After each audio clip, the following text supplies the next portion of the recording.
السلام علیکم ویورز، کیسے ہیں؟ امید کرتا ہوں آپ سب خیر و عافیت سے ہوں گے۔ ہمیشہ کی طرح ایک بار پھر ایک انفارمیٹیو ڈسکشن لے کر حاضر ہوا ہوں آپ کے اپنے channel Urdu lines by H A پر۔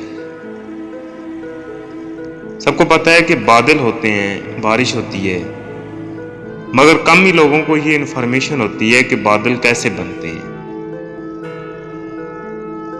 اسی موضوع پر لے کر یہ ویڈیو حاضر ہوا ہوں۔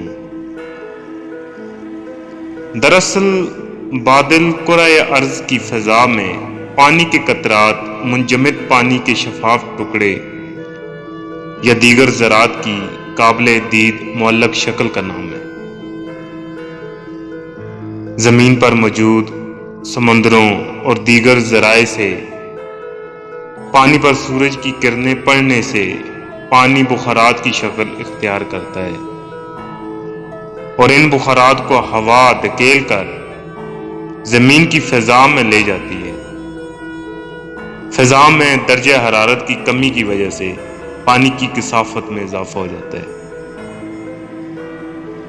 اور بخارات گیس یعنی برف کے ٹکڑوں یا پھر پانی کے قطروں میں بدل جاتے ہیں۔ انہی قطروں یا برف کے ٹکڑوں کی جمع ہوئی شکل کو ہم بادل کہتے ہیں۔ شکریہ۔